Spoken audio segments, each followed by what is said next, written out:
नमस्कार, मैं हूं अरविंद सिंह। फरवरी 2020 में दिल्ली दंगों के दौरान आईबी अफसर अंकित शर्मा की हत्या से जुड़े मामले में कड़कड़डुमा कोर्ट का फैसला आ गया है।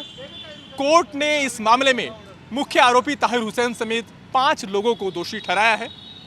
कोर्ट ने इन पर आईपीसी की धारा 302, अपहरण की धारा 365, इसके अलावा दंगे से जुड़ी धाराओं के तहत इन 5 आरोपियों को दोषी ठहराया है। इस मामले में कुल 11 लोग थे जिनको पुलिस की तरफ से आरोपी बनाया गया था।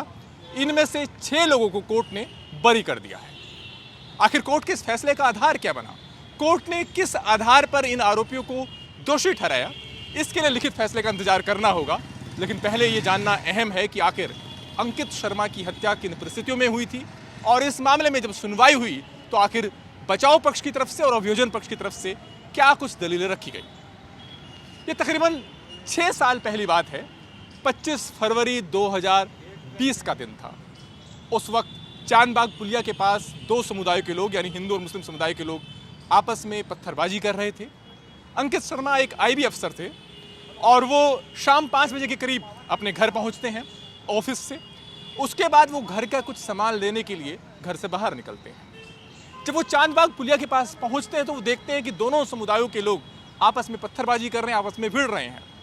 अंकित शर्मा चूंकि आईबी अफसर थे, लिहाजा वो इस माहौल की गंभीरता को समझते हुए दोनों पक्षों के समुदायों को, लोगों को शांत करने की कोशिश करते हैं। जैसे ही वो भीड़ से आगे बाहर निकल करके दूसरे पक्ष के लोगों को समझाने की कोशिश करते हैं, जो ताहिर हुसैन के पक्ष वाली जो भीड़ थी वहाँ पर, जो मौके पर मौजूद थी, वो उन्हें अपनी तरफ खींच लेती है। और उसके बाद अंकित शर्मा की बेरहमी से हत्या की जाती है। उनके शरीर पर जो पोस्टमार्टम रिपोर्ट आई थी उसके मुताबिक 51 चोटों के निशान थे, जिन पर धारदार हथियार से भी उन पर वार किया गया था, इस बात की पुष्टि होती है। उसके बाद भीड़ चांदबाग पुलिया के पास जो मस्जिद मौजूद है उससे नाले में उनकी शव को फेंक देती है। इधर अंकित शर्मा के जो पिता हैं वो इंतजार करते हैं अपने बेटे के आने का, और जब बेटा नहीं पहुंचता है तो वो आसपास हॉस्पिटल्स में, आसपास की जगहों पर उसकी तलाश करते हैं। उन्हें कोई जानकारी नहीं मिलती। फिर अगले दिन 26 फरवरी को वो पुलिस में जाकर के शिकायत दर्ज कराते हैं और उसके बाद इस मामले में एफआईआर दर्ज होती है। इसके बीच कुछ लोकल लोगों की तरफ से उन्हें बताया जाता है कि ताहिर हुसैन के नेतृत्व वाली भीड़ ने उनके बेटे को अपना शिकार बनाया है और उनकी बेरहमी से हत्या की है। इसके बाद उनका शव नाले से बरामद होता है।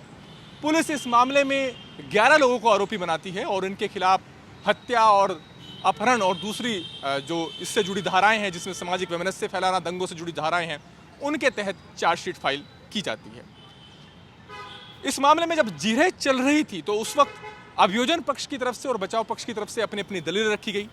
अभियोजन पक्ष की तरफ से ये कहा गया कि इस मामले में उनके पास पुख्ता सबूत हैं, अहम गवाहों के बयान हैं, जो इस बात की पुष्टि करते हैं कि ताहिर हुसैन का जो घर था वो दंगों के दौरान दंगाइयों का केंद्र बना हुआ था, और वहाँ से जो पत्थर, एसिड बम और पेट्रोल बम फेंके जा रहे थे। पुलिस की तरफ से कोर्ट में ये भी कहा गया कि इस दौरान ताहिर हुसैन न केवल भीड़ को लीड कर रहा था, बल्कि वो लगातार इस बात के लिए उकसा रहा था कि दूसरे समुदाय के लोगों को शिकार बनाया जाए, उनको लेकर के हिंसा को बढ़ावा देने के लिए वो लगातार भीड़ को उकसा रहा था। ये पुलिस की तरफ से कोर्ट को जानकारी दी गई। पुलिस की तरफ से इस मामले में कुछ दूसरे सबूत भी रखे गए। वहीं इस मामले में जो आरोपियों के जो वकील थे, उनका ये कहना था कि सिर्फ इतनी भर बात सामने आ रही है कि ताहिर हुसैन ने भीड़ को उकसाया, लेकिन कोई भी ऐसा अहम गवाह नहीं है जिसके बयान के आधार पर यह सीधे तौर पर पुष्टि हो कि ताहिर हुसैन ही सीधे हत्या में शामिल था। बचाव पक्ष के वकीलों की तरफ से भी कहा गया है कि इस मामले में जो गवाहों के बयान हैं उनमें विरोधाभास है। वो एक बात नहीं कहते हैं, और गवाहों के जो बयान दर्ज हुए हैं वो भी काफ़ी समय के बाद हुए हैं। तो कहीं ना कहीं बचाव पक्ष की तरफ से कहा गया है कि पुलिस के पास वो सबूत नहीं है जिनकी बिना पर यह साबित किया जा सके कि वाकई ताहिर हुसैन या आरोपियों का इस मामले में सीधे तौर पर अंकित शर्मा की हत्या से जुड़े केस में आरोप बनता है। इस मामले में जब जीरें रखी जा रही थी तो कई सारे गवाहों की बयान हुए, कई चश्मदीद गवाह भी थे, और उनमें से कई गवाहों ने इस बात की पुष्टि की कि जब दंगों के दौरान जब भीड़ वहाँ पर इकट्ठी थी तो ताहिर हुसैन मौके पर मौजूद था, वो भीड़ को लीड कर रहा था। वो इस बात के लिए भीड़ को बार बार उकसा रहा था कि हिंदू समुदाय के लोगों को टारगेट किया जाए, उनकी प्रॉपर्टी को नुकसान पहुंचाया जाए।